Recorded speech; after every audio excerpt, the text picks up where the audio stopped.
Perdón por el retraso. ¿Ahí ya la pueden ver? Sí, doctor. Sí, doctor. Muy bien, pues entonces vamos a empezar. Como habíamos quedado, el tema que nos toca hoy tiene que ver con la reserva cognitiva.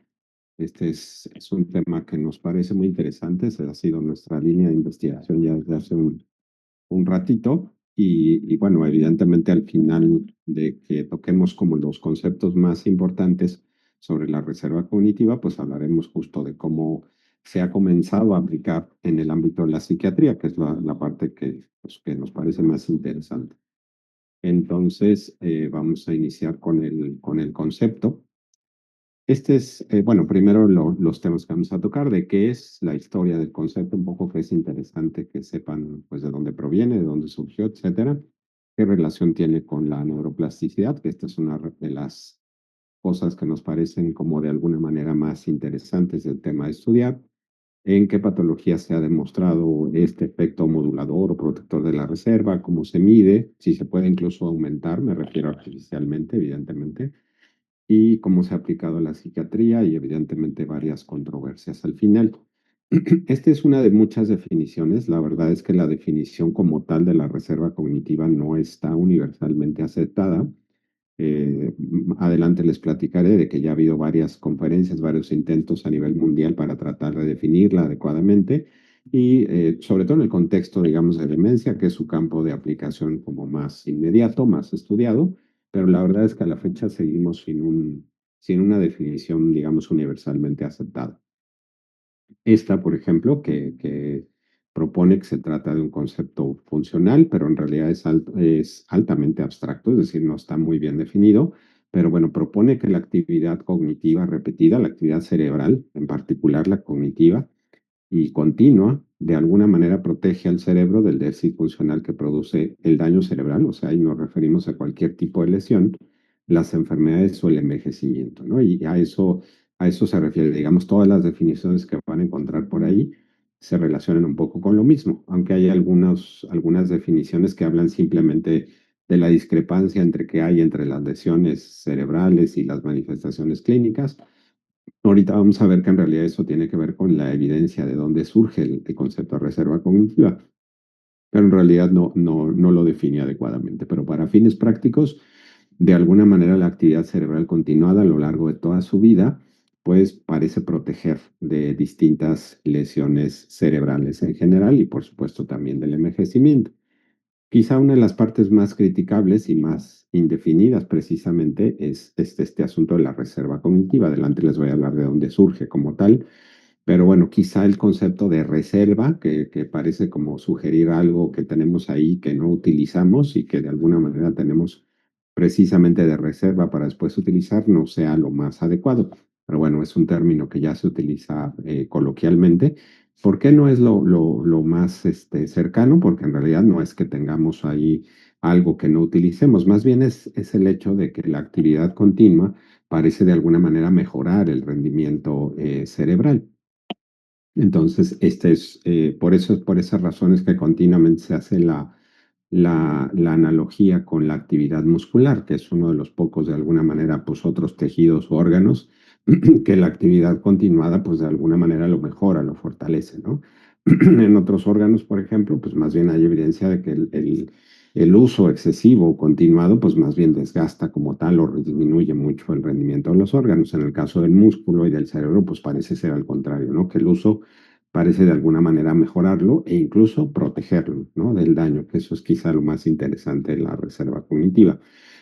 Un aspecto también muy, muy relevante a resaltar es precisamente que la reserva cognitiva y este efecto protector que tiene, una de las características que permiten diferenciarlo de conceptos que pueden estar relacionados como es la neuroprotección, es que este efecto de prevención o de protección se ejerce mucho tiempo después, ¿no?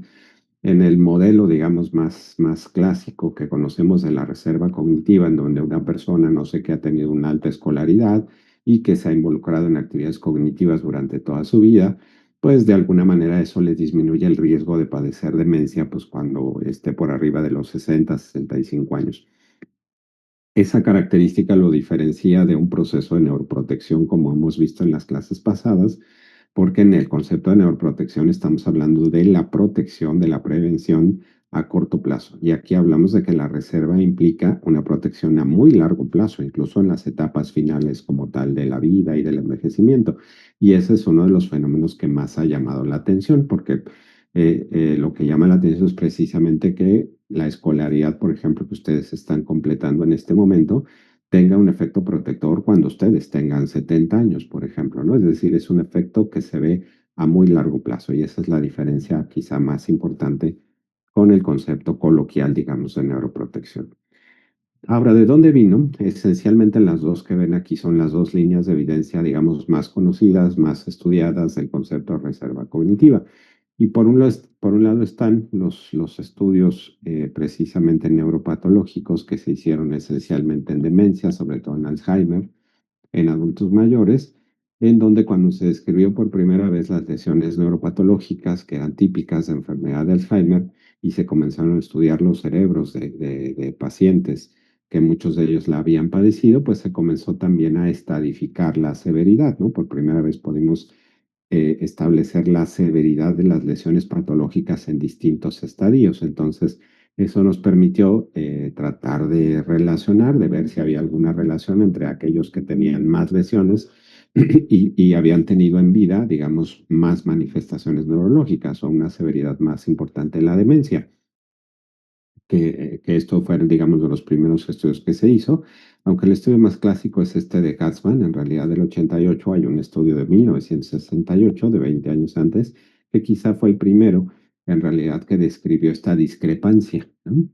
Bueno, digamos, regresando puntualmente al tema, es cierto, esa asociación que hay entre la cantidad de lesiones y las manifestaciones clínicas se cumple en la gran mayoría de los casos, ¿no? Esto pues no fue de alguna manera sorpresivo, era lo que se esperaba, más lesiones, más alteraciones clínicas, pero justo se comenzó a observar que existían algunos casos excepcionales en donde aparentemente tenían una gran carga de lesiones, pero no habían tenido tantas manifestaciones clínicas o las manifestaciones cognitivas, pues no habían sido tan severas, ¿no? Y entonces, en el primer estudio que les digo de 1968, en realidad se propone que lo más probable es que hayan medido mal el rendimiento cognitivo, es decir, no se propone para nada que exista a lo mejor una discrepancia entre estas lesiones, pero ya justamente este artículo de Katzmann se considera como el seminal porque este sí por primera vez propone que estos pacientes en los que hay una discrepancia pudiera estar relacionado justo con una reserva cognitiva, con una función cognitiva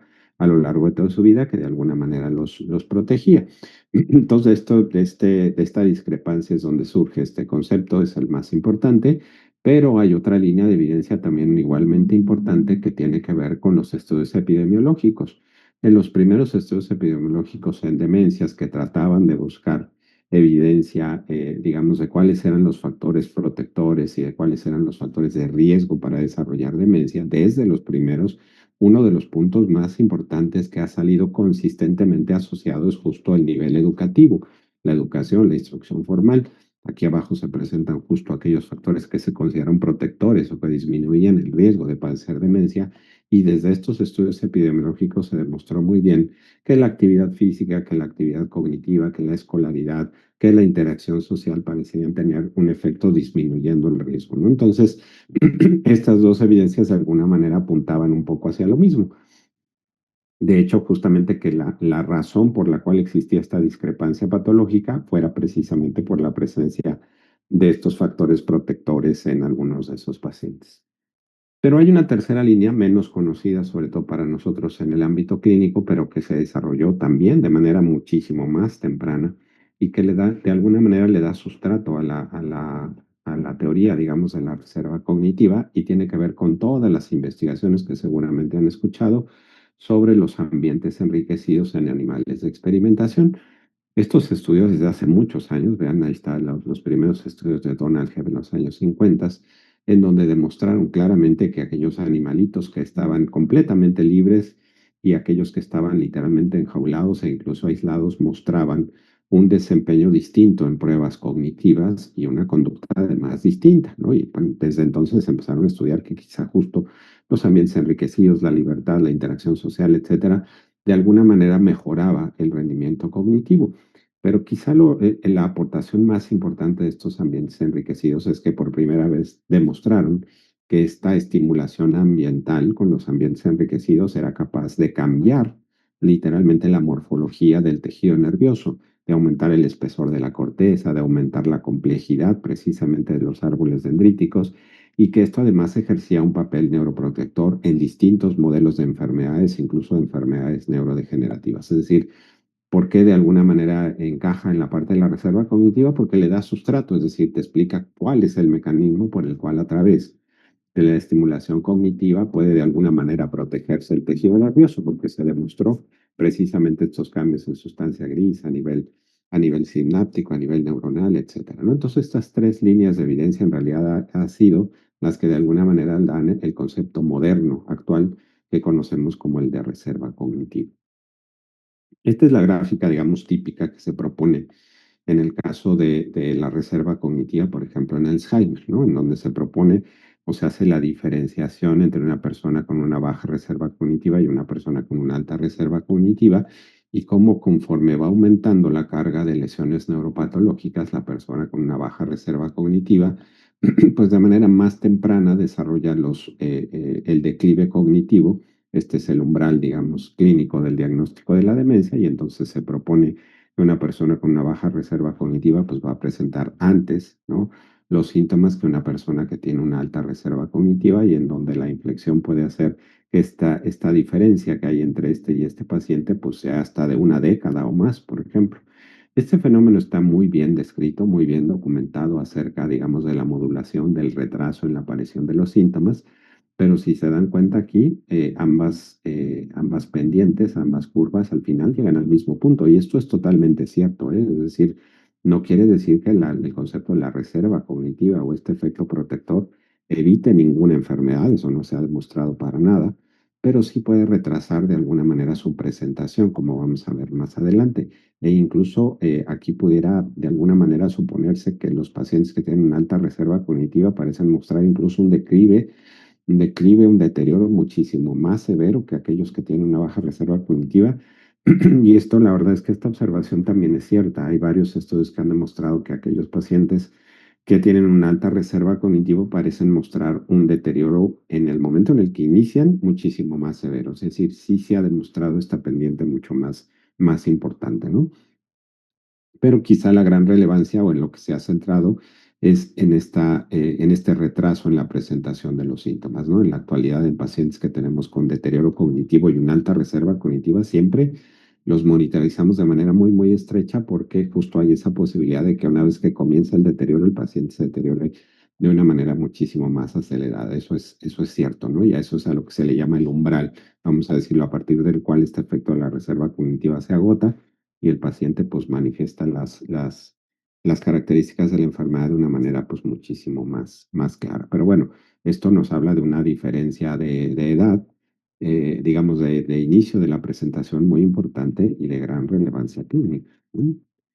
Algo también muy interesante y que seguramente también han escuchado en relación con este concepto de la reserva cognitiva son otros conceptos que están relacionados. La verdad es que no hay un consenso universal entre todos ellos, y de hecho se han agregado algunos nuevos que les voy a señalar un poco más adelante.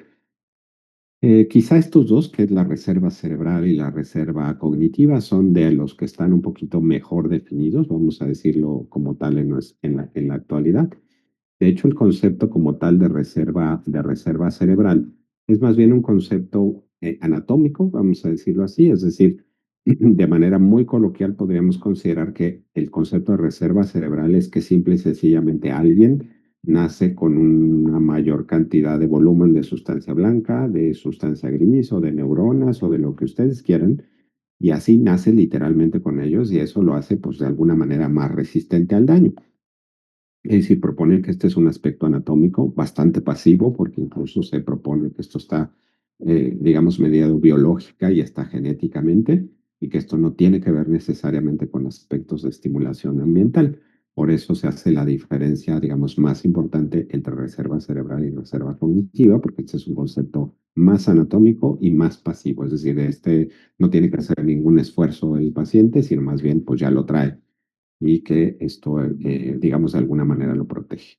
Hay un concepto también relacionado que es el concepto de reserva neuronal, que trata de alguna manera de empatar ambas teorías, en las cuales se propone justamente que las redes o circuitos neuronales, aquellos que estén de alguna manera más fortalecidos justo por la experiencia, se vuelven muy redundantes, como está ejemplificado aquí, ¿no? Un núcleo grupo neuronal conectado entre A y B, pues está conectado a través de múltiples vías, algunas de ellas incluso más fortalecidas que otras, y eso hace que si algunas de estas se pierden por alguna lesión, pues las otras sigan funcionando, ¿no? Hasta cierto nivel umbral. Esto es un concepto un poco que trata de empatar ambas cosas, porque evidentemente el fortalecimiento de estas comunicaciones o circuitos o redes neuronales, pues está mediado justo por la experiencia ambiental, ¿no? Y estos conceptos, la verdad es que aunque no están adecuadamente definidos, pues se usan mucho en la literatura. Hay un concepto adicional que para nosotros, sobre todo los que estudiamos neuroplasticidad en respuesta a la lesión, es muy importante, y es justo este proceso, digamos, de reparación o de regeneración o de compensación neuronal que ocurre después del daño. Eh, Algunos le han llamado así como tal como reserva neuroplástica, y sería esta habilidad de compensar los déficits funcionales en respuesta al daño, el envejecimiento o la enfermedad, y puede ayudar evidentemente a recuperar ciertas funciones. ¿Qué lo diferencia de los otros conceptos? Que este potencial, digamos, de compensación o reserva neuroplástica, pues solo lo vamos a poder ver en acción cuando el cerebro sufre una lesión de la que ustedes quieran, ¿no? Es decir, si el cerebro está, digamos, sano, intacto y no le ha pasado nada, pues no podemos verlo en acción hasta que literalmente sufre una lesión, entonces vemos cómo responde al daño, qué tanto se repara, qué tanto se recupera, etcétera, ¿no? Este potencial de reserva neuroplástico que es el que estamos de alguna manera buscando en los pacientes, por ejemplo, con EBC o con trauma craneoencefálico, pues de alguna manera podría permitir predecir un poco mejor el potencial de recuperación de cada uno de los pacientes. Y así como esos, se han propuesto muchos otros, que si existe una reserva metabólica, que si existe una reserva, por ejemplo, motora, cosa muy interesante que se ha explorado en la enfermedad de Parkinson, pero la verdad es que todos estos conceptos están como menos definidos. No, sobre todo medirlos resulta además, pues todavía algo más complicado, ¿no? Aquí les pongo justo la referencia de abajo, es una conferencia que se trató de hacer en 2019 para ponerse de acuerdo, y la verdad es que la conclusión es que no hubo acuerdo en ese sentido. Pero bueno, regresando a los fundamentos de la teoría, habla de que la actividad cerebral, en particular la cognitiva repetida, realizada a lo largo de los años, de alguna manera es lo que protege. Pero bueno, ahí empiezan evidentemente las preguntas, es decir, cualquier tipo de aprendizaje o cualquier tipo de actividad cognitiva de alguna manera aumenta mi reserva cognitiva. Pues es una magnífica pregunta. A la fecha no tenemos una respuesta, digamos, cabal para cada una de las dudas, pero sí tenemos claro algunas cosas, ¿no? Algunas cosas que se han hecho en los estudios en ese sentido. Por ejemplo, necesitamos que evidentemente la actividad cerebral pues, sea continua, repetida, continuada, crónica a lo largo del tiempo. ¿Cuánto tiempo? Pues sí, es una pregunta de la cual no tenemos respuesta en la actualidad. Tenemos claro, por ejemplo, que aquellas actividades que son cognitivamente estimulantes, lo voy a poner entre comillas porque definir cognitivamente estimulante es un reto todavía que no se ha superado, pero una actividad que resulta un reto para el sujeto, en contraste con una actividad monótona y trivial, evidentemente parece ejercer un efecto más importante en la reserva cognitiva. De la misma manera, la parte, vamos a decirlo así, límbica de motivación de las actividades cognitivas también tiene mucho que ver. Una actividad aburrida, monótona, con una actividad estimulante, interesante, que resulta un reto, parece de alguna manera ejercer un efecto más en la reserva cognitiva. Y bueno, ya comentamos esa parte del efecto a largo plazo, pero justo, o sea, las equivalencias que hay entre todos estos, digamos, aspectos que incrementan la reserva cognitiva, pues es lo que todavía no se ha definido adecuadamente. Quizá esto es justo el punto más interesante. Honestamente, si no hubiéramos demostrado de alguna manera un efecto de la reserva cognitiva modulando distintos aspectos de distintas enfermedades, la verdad es que no nos interesaría mucho. Y esa es la parte más interesante, es decir, más allá de definirla bien y cómo medirla y todo eso que lo vamos a ver más adelante, lo interesante es justo lo que comentamos. De hecho, el aspecto que más, la enfermedad que más he estudiado, pero por mucho, pues es la demencia, y de entre todas las demencias, pues la que más he estudiado es Alzheimer. Y ahí está lo interesante, es que el indicador, por ejemplo, más utilizado a lo largo de la historia sigue siendo la escolaridad. Pensamos que es un indicador en realidad bastante malo en ese sentido, muy inespecífico, etcétera, con muchos bemoles en ese sentido, pero lo interesante es que a lo largo de todos los estudios el efecto de la escolaridad disminuyendo el riesgo de enfermedad de Alzheimer es muy consistente. O sea, prácticamente no hay un estudio ahí que haya encontrado lo opuesto, ¿no? Vamos a decirlo así. Y eso es lo interesante, ¿no? Este efecto modulador como tal. Y bueno, se ha estudiado ya en la actualidad no nada más en Alzheimer, sino en muchas otras demencias. Es interesante que este efecto de la reserva cognitiva incluso está presente, por ejemplo, en demencias que tienen un trasfondo genético prácticamente, en donde podrías decir que ahí no va a tener nada que ver, pues sí, evidentemente modula, digamos, la presentación, la hace más leve, la hace más llevadera, mejora la respuesta terapéutica, incluso en demencias frontotemporales y asociadas a mutaciones del cromosoma 17, es decir, incluso en aquellas variedades en donde el origen es netamente genético, la reserva cognitiva sigue ejerciendo un efecto modulador, aminorando muchas de esas características. Y esto es lo interesante. Y no nada más en demencias degenerativas, también en demencia vascular, y en una gran diversidad de daños cerebrales adquiridos, hablando de trauma craneoencefálico, por supuesto, enfermedad vascular cerebral, ahí podemos agregar esclerosis múltiple, por ejemplo, y precisamente lo interesante es que parece ser, después de haberse explorado en otras enfermedades y no necesariamente en demencias, es que se ha comenzado a ver que parece ser que esta reserva cognitiva parece un neuroprotector, pero de enfermedades cerebrales en general, no de demencias, no necesariamente de daño cerebral adquirido, sino precisamente que pudiera ser aplicable a muchas enfermedades psiquiátricas, ¿no? Entonces, eso lo vamos a ver precisamente más adelante. También se ha visto que ejerce un efecto modulador en los efectos cognitivos derivados de los trastornos del sueño. Y aquí lo interesante es que, como ya dijimos, no evita ninguna enfermedad. Evidentemente, la reserva muy probablemente no evite ninguna de estas enfermedades, pero claramente las modula. Y los efectos más consistentes son retraso en el inicio, pero también se ha visto que de alguna manera matiza la presentación clínica, la hace más severa, perdón, menos severa, e incluso algo súper interesante, que es una de las cosas que estamos en la actualidad tratando de demostrar, que media también es un mediador importante de la respuesta terapéutica. Y sí, que aquellos sujetos que tienen una mayor reserva cognitiva tienen un potencial de respuesta a una gran diversidad de tratamientos, pues mucho más altos que los que tienen una baja reserva cognitiva. Y eso de alguna manera resulta lógico cuando veamos precisamente su relación con los procesos de plasticidad, ¿no? Esta es otra cosa de las que también se ha estudiado mucho, es decir, qué cosas estimulan de alguna manera la reserva cognitiva. Ya hablamos en general de actividad cognitiva en general, pero puntualmente se ha estudiado muchísimo qué otras cosas, qué otros aspectos, muchos de ellos seguramente lo han escuchado. La escolaridad sigue siendo el más estudiado, el más consistentemente asociado. También se ha asociado mucho el coeficiente intelectual, el CI famoso, como una medida, digamos, de la reserva cognitiva. Esto tiene sus detalles, no me voy a meter mucho en eso, pero bueno, también se ha utilizado como un indicador de reserva cognitiva. Pero tenemos claro que actividades, digamos, puntuales como la lectura, el hábito de la lectura, no, evidentemente estamos hablando de hábitos, el bilingüismo, la interacción social, por ejemplo, distintas actividades de esparcimiento. Aquí sobre todo hablamos de actividades manuales tipo rompecabezas, crucigramas, en fin, o incluso actividades netamente manuales constructivas también parecen estar asociadas.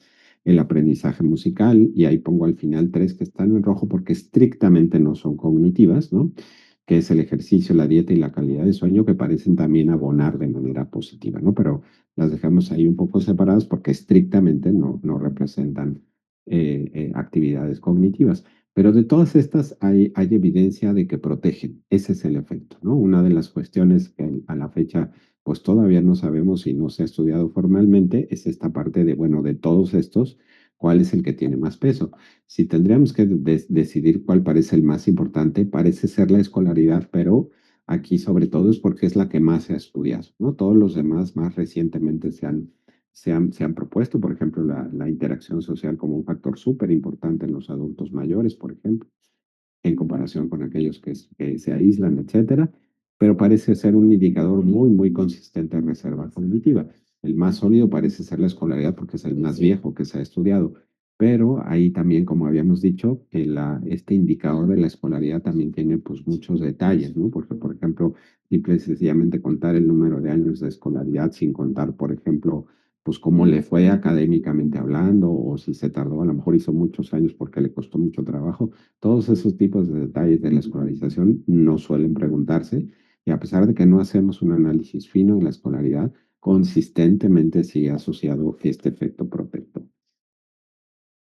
Y bueno, como ya se habrán podido dar cuenta a lo largo de la charla, pues este asunto de la reserva cognitiva tiene muchas limitaciones en el estudio. Uno de los más importantes es que la mayoría de los estudios pues lo mide transversalmente. Nosotros también lo hemos hecho así, porque evidentemente uno de los aspectos que sería muy conveniente estudiar serían los estudios longitudinales para ver justo cómo cambia a lo largo del tiempo y ahí tiene que ver con los indicadores que utilizamos. Adelante lo vamos a mencionar, cómo medimos la reserva cognitiva a través ya de algunos cuestionarios y escalas, etcétera, para tratar de incluir todos estos aspectos que ya comentamos.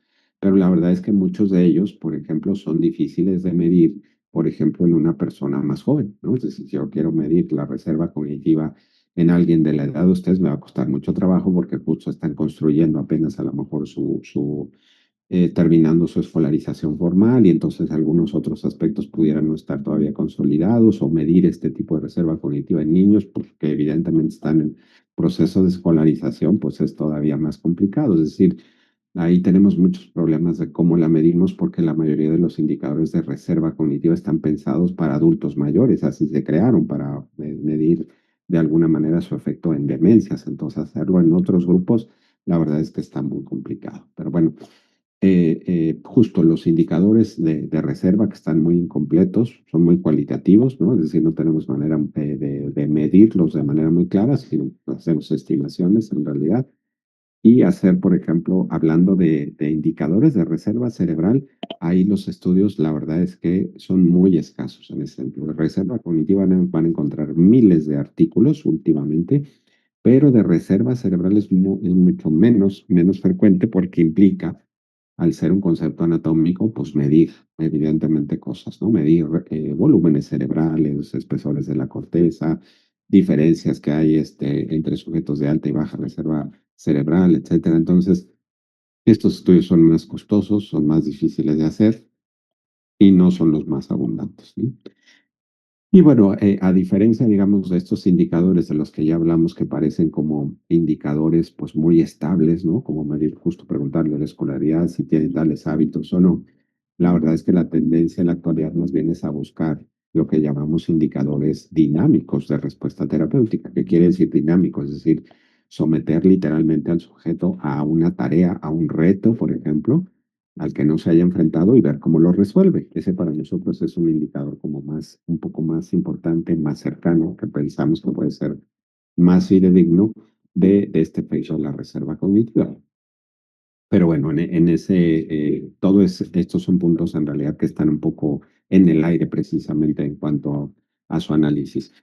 Otra de las cosas también en ese sentido es que también desde hace algunos años se está buscando un indicador, un biomarcador como tal cuantitativo de reserva cognitiva a nivel justo de estudios de resonancia magnética, de electroencefalografía cuantitativa, a nivel de marcadores bioquímicos para ver si existiera algo mucho más cuantitativo más objetivo para poder medir este asunto en la reserva cognitiva. A la fecha, pues todavía no contamos con él. Otro aspecto que está, digamos, por definirse, que todavía no está bien estudiado adecuadamente, tiene que ver con los mecanismos moleculares, es decir, si ya sabemos que la actividad cognitiva, cerebral, realizada a lo largo de los años, de alguna manera protege, ¿cuál es el mecanismo de protección? Es decir, cómo es que la actividad neuronal, la actividad cognitiva, molecularmente ejerce un efecto de protección. Sí se han estudiado varios mecanismos, por ejemplo, estos que les pongo aquí, la activación, por ejemplo, de algunas poblaciones de receptores de serotonina y de NMDA a largo plazo se han demostrado, por ejemplo, que modulan, son capaces de modular el procesamiento del beta amiloide, por ejemplo, o de favorecer su eliminación. Y se ha demostrado que algunos genes, por ejemplo, o la modulación epigenética a través de metilación o acetilación histónica parece mediar algunos de estos mecanismos, pero la verdad es que no tenemos claro exactamente qué ¿Qué hace de diferente un proceso de neuroplasticidad o de aprendizaje cualquiera a convertirse en algo que verdaderamente protege al cerebro a muy largo plazo? Pero bueno, se han hecho algunos estudios ahí para tratar de conocer los mecanismos moleculares de la reserva cognitiva, como se podrán imaginar, pues con toda la intención también de hackearlos, ¿no? Es decir, de tratar a ver si podemos de alguna manera estimular estos mecanismos de protección relacionados con la actividad cognitiva o la actividad sináptica. Pero, pues vaya, es algo que todavía sigue también en estudio. Otro aspecto que de la reserva cognitiva que también hay que estudiar. Y bueno, algo para nosotros que es quizá de lo más importante de neuroplasticidad, reserva cognitiva, es precisamente la relación que existe entre ambos. Porque si se dan cuenta, en realidad puede no ser tan obvio, pero la relación es directa, ¿no? El proceso de neuroplasticidad como tal, que ya hablamos en la clase pasada, con esta capacidad que tiene el tejido nervioso de cambiar y reorganizarse, etcétera, lo que estamos viendo en realidad en reserva cognitiva parece ser justo la manifestación conductual o en este caso cognitiva de un cerebro que ha hecho neuroplasticidad de manera recurrente. Es decir, lo que vemos como efecto de la reserva cognitiva a largo plazo es ese efecto de neuroplasticidad. Es un cerebro que está acostumbrado a hacer neuroplasticidad y la ha hecho durante toda su vida y eso de alguna manera pues explica muy bien por qué puede ser pues un sistema más adaptable o que responda mejor a las terapias o que de alguna manera incluso aminore las características del envejecimiento o de distintas enfermedades. Es decir, le llamamos que es un proceso de metaplasticidad o de metaneuroplasticidad. Aquel cerebro que se le ha pasado toda su vida haciendo neuroplasticidad está, digamos, en mejores condiciones de enfrentar distintos trastornos, lesiones o enfermedades. Hay muchos cuestionamientos, como ya se podrán imaginar, sobre la reserva cognitiva. Ni siquiera nos vamos a enfrentar a todos en ese sentido.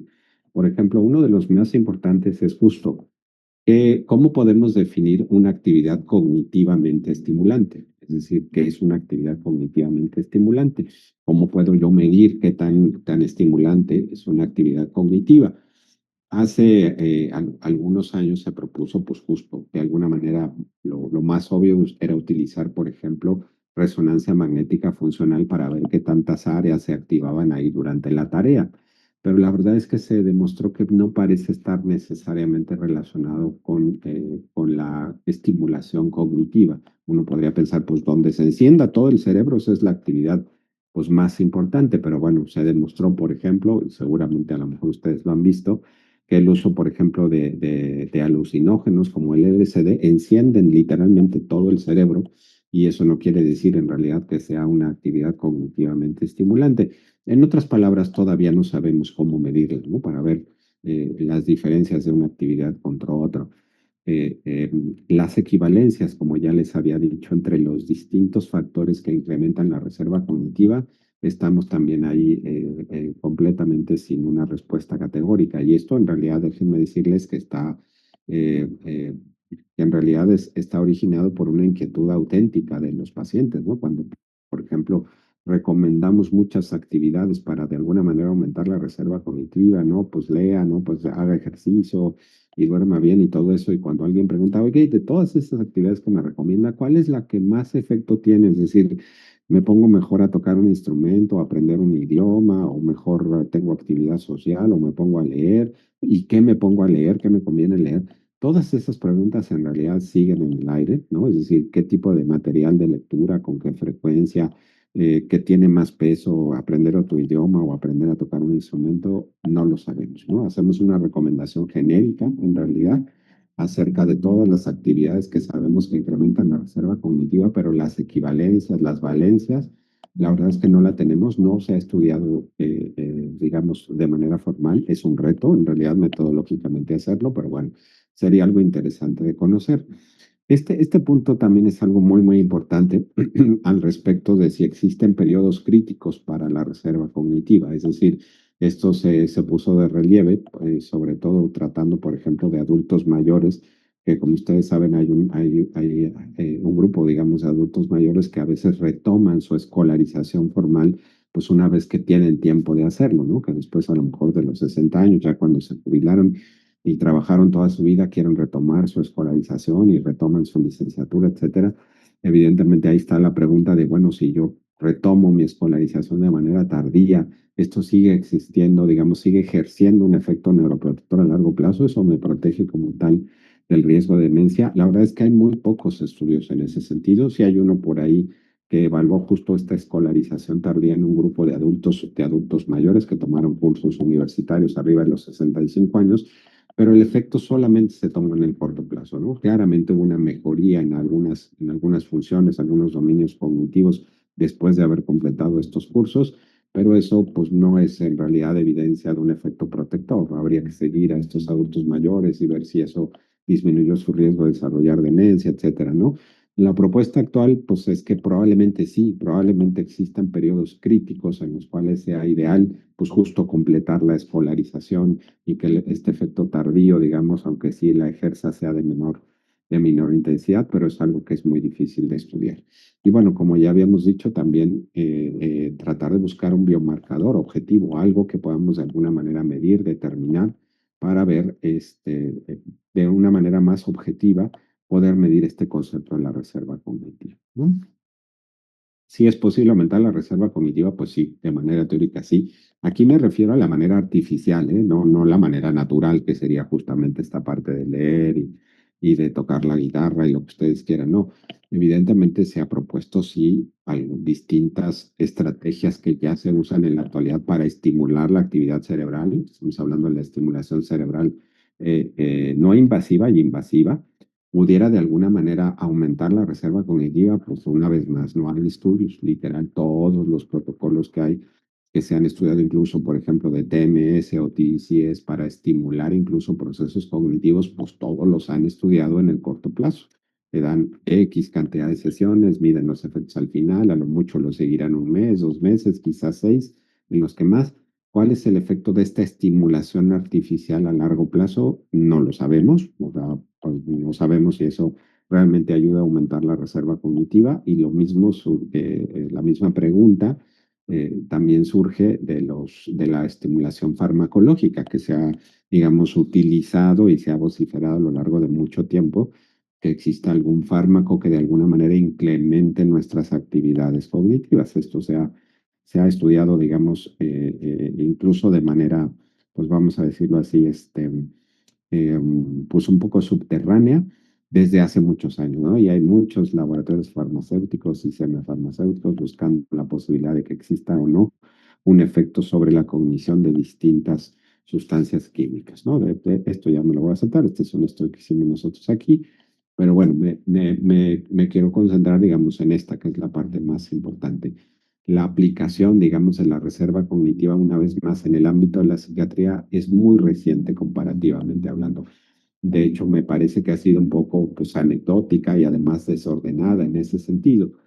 Quizá en donde más se ha explorado, pero ya no nos parece a lo mejor tan interesante, es en los efectos cognitivos, porque resulta más obvio. Si estamos estudiando la reserva cognitiva, el efecto protector que esperamos debería ser sobre la cognición. Y sí, ciertamente parece ser que la mayoría de los efectos protectores que tiene la reserva cognitiva es sobre la cognición.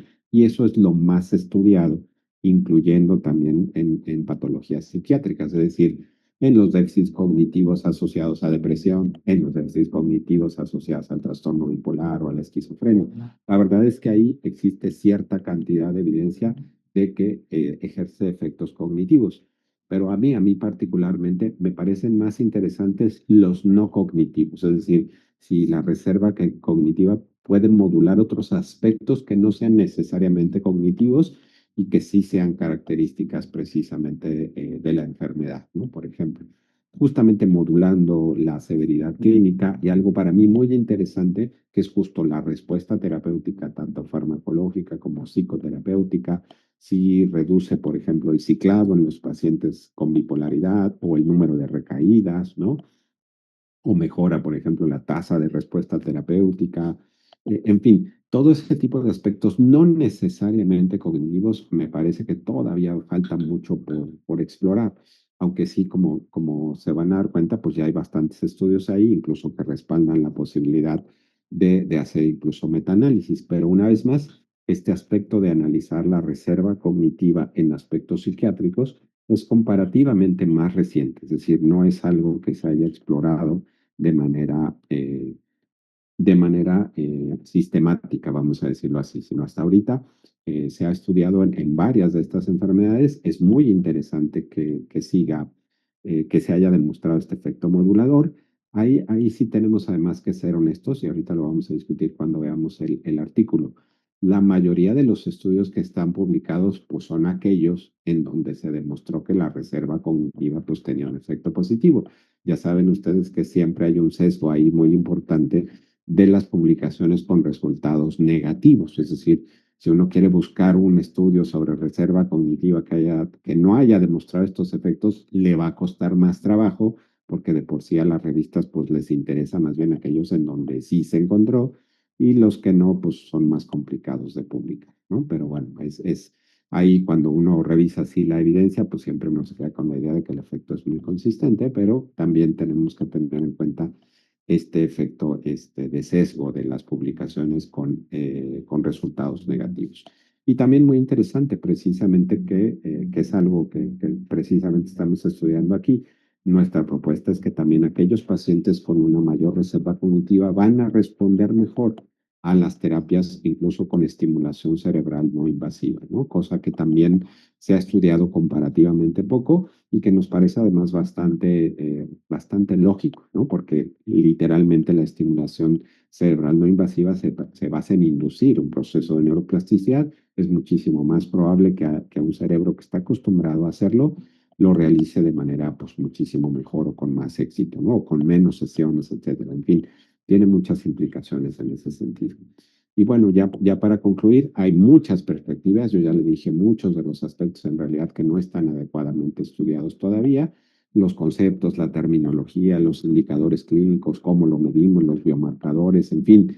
O sea, hay muchas cosas que se dan cuenta están muy mal definidas, pero a nosotros nos parece algo pues muy interesante de estudiar por los efectos clínicos que tiene, ¿no? Es decir, por cómo de alguna manera modula enfermedades neurológicas y psiquiátricas en general. De hecho, de alguna manera estamos estudiando incluso si la reserva cognitiva de alguna manera aminora las manifestaciones de neuroplasticidades adaptativas que nosotros vemos en los pacientes. Por ejemplo, la epileptogénesis, por ejemplo, la espasticidad, por ejemplo, el dolor neuropático, etcétera. Es decir, también eso prácticamente no se ha estudiado para nada, pero bueno, tenemos la propuesta de que en realidad la reserva o esta actividad cognitiva más bien parece un modulador en general de enfermedades cerebrales, sin ponerle ningún nombre en particular de enfermedades neurológicas o psiquiátricas, etcétera, y a salirnos exclusivamente de la parte cognitiva, porque eso ya parece de alguna manera obvio, ¿no?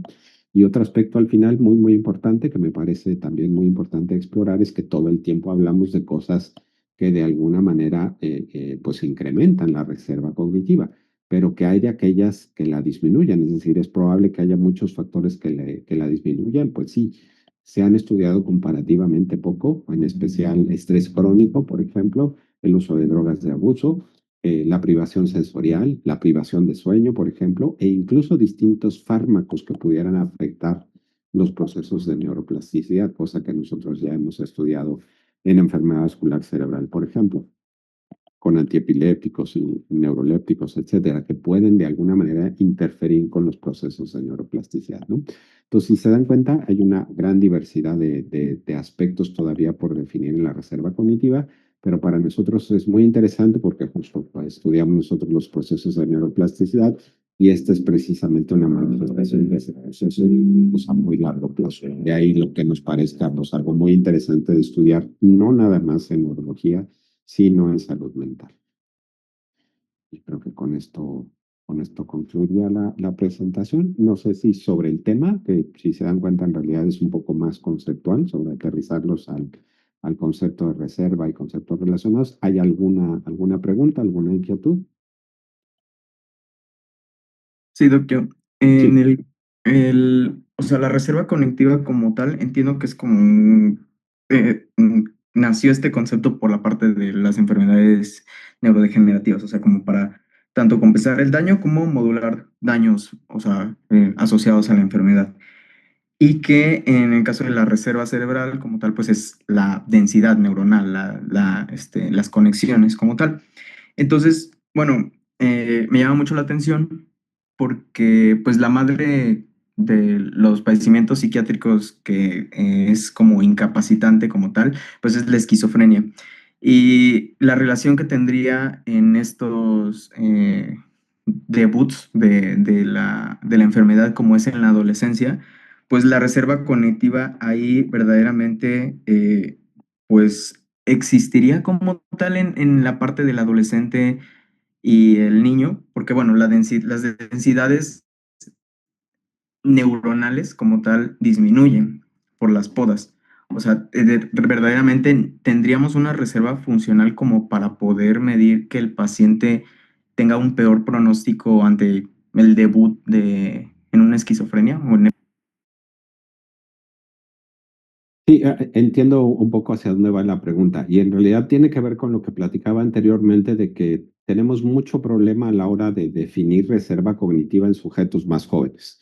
Ahí ese es un problema muy, muy importante. Incluso precisamente hemos discutido varios colegas que nos dedicamos un poco a esto, con que, por ejemplo, medir reserva cognitiva que implica, pues justo distintas habilidades cognitivas, etcétera, está muy, si se dan cuenta, digamos, no les presenté aquí, pero bueno, porque ya no daba tiempo, presentarles algunos cuestionarios, digamos, que se han utilizado para tratar de medir la reserva cognitiva. Son cuestionarios que encajan con todas estas habilidades, es decir, te pregunta qué escolaridad tienes, te pregunta si tienes el hábito de lectura, si realizas ciertas actividades de ocio como pues, construir rompecabezas, o sea, es una serie de preguntas, es un cuestionario. Dicho sea de paso, no existe ninguna manera estandarizada de medirla, ¿eh? No hay así de que cuál es la que ya se validó en México. No, no existe. No existe ningún estándar universal. Pero bueno, si te das cuenta, la mayoría de esas actividades que nosotros tomamos como indicadores de reserva están muy academizadas. Es decir, si alguien, por la razón que ustedes quieran, no tuvo una buena formación académica, es decir, pues no tuvo oportunidad de estudiar, etcétera, le va a ir muy mal en la escala. Y nosotros pensamos que ahí hay un sesgo muy importante, porque no quiere decir que no tenga habilidades cognitivas, simple y sencillamente es que quizá no tuvo acceso a la escolarización formal. Pero eso todavía no se ha resuelto en ese sentido. Algo similar pasa para medir a personas jóvenes, un adolescente, por ejemplo, precisamente, porque tú puedes decir, no, pues ese no tiene reserva. La propuesta es en realidad que sí, pero vamos a tener que medirla a través de distintos indicadores. Por ejemplo, en la actualidad sería impensable no incluir habilidades digitales, ¿no? En una escala de reserva cognitiva de personas jóvenes, ¿no? Porque en realidad muy probablemente si nos guiamos solo por la parte de la escolarización, pues la mayoría tendría una escolarización incompleta o en marcha. Pero incluso hay algunos estudios que me parecen muy interesantes que miden el nivel de reserva cognitiva en niños, que puede decir, pero pues ¿cómo? Ahí literalmente no tiene nada. No, pues en realidad lo que se basa es indicadores de estimulación cognitiva para tratar de estimar, digamos, qué tanto su cerebro está expuesto a una estimulación desde muchos puntos de vista. Y hay estudios interesantes en ese sentido. Es decir, este concepto de reserva cognitiva, les digo, el gran problema que tiene es que se pensó exclusivamente para adultos mayores y demencia. Entonces, todas estas adaptaciones en otros grupos de edad para otras enfermedades requerirá seguramente de generar instrumentos nuevos, pero evidentemente está, digamos, en lo que se basa, que es esta actividad, digamos, plástica continua, existe desde, evidentemente, los niños, y es más, hay esfuerzos muy interesantes incluso para demostrar que la reserva cognitiva existe incluso en la discapacidad intelectual. Hay por ahí ya un cuestionario que se probó, vamos a decirlo así, en pacientes con síndrome de Down, en donde podría decir, no, pues seguro ahí la reserva cognitiva, no, pues no, con la discapacidad intelectual no, demostraron que sí, ¿no? Que a través de ciertos indicadores, evidentemente muy adaptados a este tipo de pacientes, puede uno medir qué tanto está estimulado, digamos, y hay diferencias en cuanto incluso los rendimientos cognitivos y la funcionalidad y bla, bla, bla.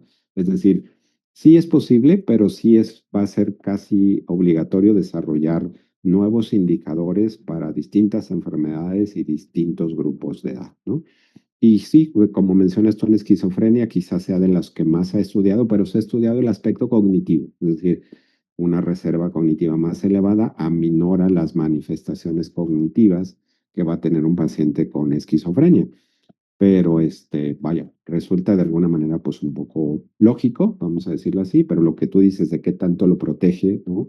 Qué tanto retrasa, qué tanto aminora la presentación, mejora la respuesta terapéutica, etcétera, creo que sería muy interesante de analizar. Y digo, yo siempre le hago promoción porque es una de mis líneas de investigación, pero le hago promoción en el sentido de que no es tan complicado medirla, ¿eh? O sea, más bien lo que hace, le aplicas un cuestionario literalmente, ¿no? Para tratar de medirla. Lo interesante es justo analizar como otras variables que no estamos acostumbrados a analizar, que son las cognitivas. O sea, yo siempre lo sugiero, ya salte lo cognitivo, o sea, mide reserva cognitiva, pero busca otro indicador que nadie haya buscado. Y lo interesante es que muchos lo han encontrado, ¿no? Por eso es que lo proponemos como un modulador, pues más bien cerebral en general, ¿no? Esta parte de que les comento de que estamos incluso viendo si puede modular la epileptogénesis, que hay quien dice, no, pues eso es una locura, no tiene nada que ver. Vamos a tratar de demostrar si es cierto, ¿no? Porque la epileptogénesis es un proceso de neuroplasticidad aberrante, es adaptativa. Nuestra propuesta es que sí, pero vamos a tratar de demostrarlo, ¿no? Va a ser un reto en realidad, pero vamos a ver si hasta ese proceso que parecía estar completamente nada que ver, influye o no influye en ese sentido, ¿sale? Sí, sí, sí.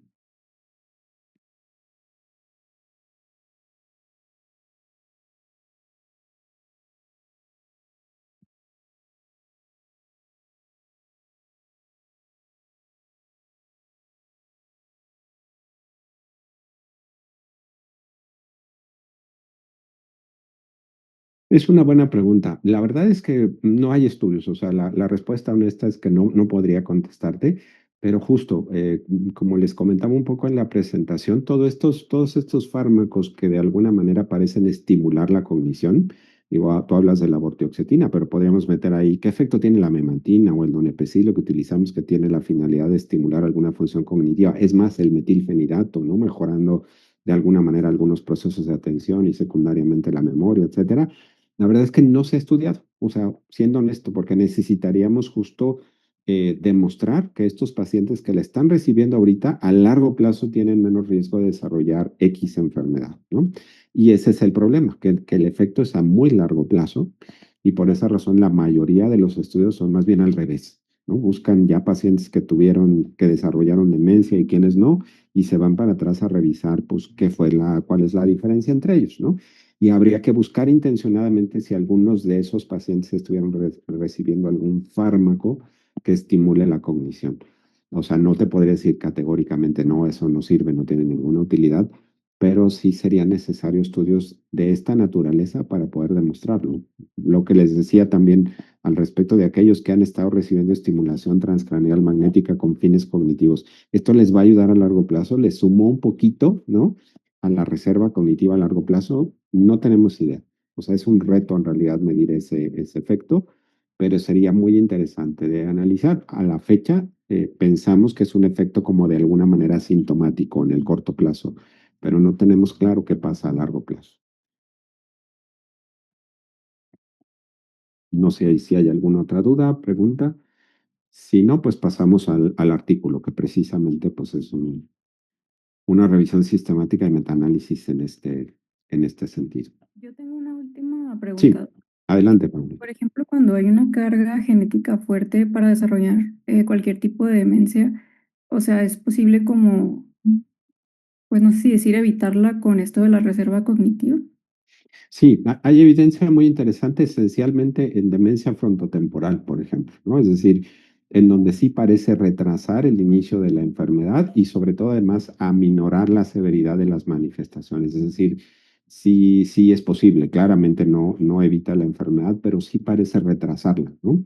Eh, Estos artículos que han demostrado este efecto de la reserva cognitiva en demencia frontotemporal han sido muy criticables o muy criticados, vamos a decirlo así, porque muchos de ellos dicen que en realidad lo que se ve de retraso en la presentación en un familiar o en otro afectado tiene que ver más bien con la variabilidad individual y no necesariamente con la reserva cognitiva.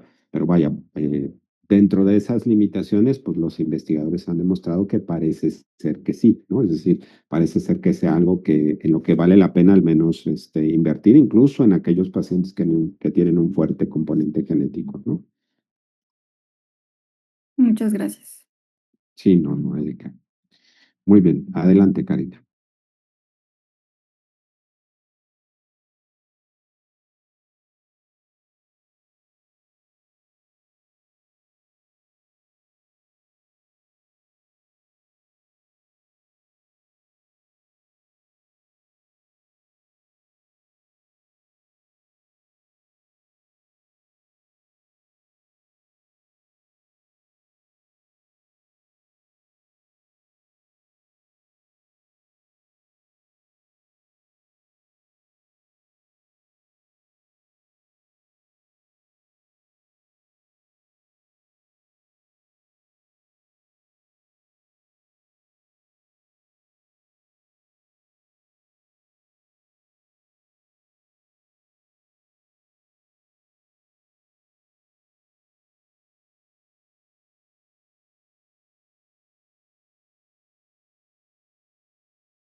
Muchas gracias, Karina. Muy interesante, de hecho, el artículo, como podrán dar cuenta, pues ya la cantidad de evidencia disponible incluso permite la posibilidad de realizar esta revisión sistemática, que me pareció además muy bien conducida y honesta, etcétera.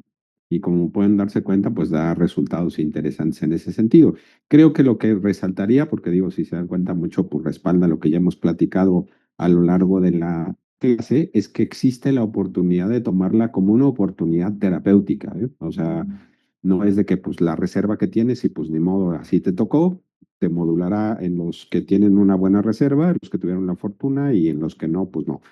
No, o sea, lo interesante es que sí se puede tomar como una oportunidad terapéutica. Incluso, déjenme decirles muy brevemente, aquí estamos tratando de probar esa hipótesis con el delirium. Ahorita no es, el tema no es delirium, pero se ha demostrado precisamente que la reserva cognitiva disminuye significativamente la presencia del delirium postoperatorio en adultos mayores. Y como se podrán imaginar aquí en el instituto, el delirium es el pan nuestro de cada día en los adultos mayores que vienen a reemplazos articulares.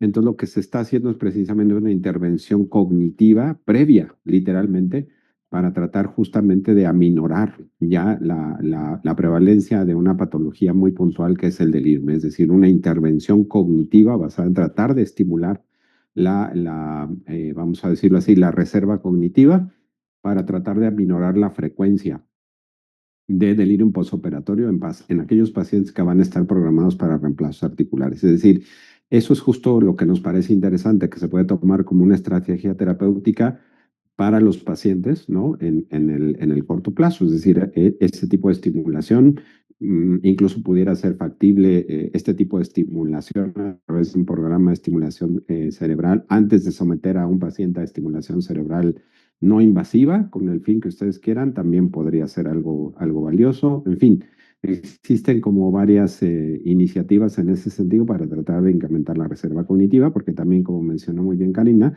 la reserva cognitiva pues no está escrita en piedra, no quiere decir que es la que tuviste y ya se acabó, o sea, es algo evidentemente que puede ser maleable a cualquier edad, que es quizá lo más importante también de hacer, no que se tome nada más como algo pasivo, algo de que así te tocó y pues ni modo, no hay otra cosa que hacer, sino de usarlo como un instrumento terapéutico, en realidad en una gran diversidad de enfermedades, ¿no? Muy bien, no sé si alguien quiera comentar algo, hacer alguna pregunta sobre el artículo, sobre este tema. Muy bien, pues si no fuera así, si les parece bien, nos vemos en un par de semanas. Tengo ahí, a lo mejor tengo un problema porque tengo una invitación para dar una ponencia, pero necesito revisar si va a coincidir con su clase.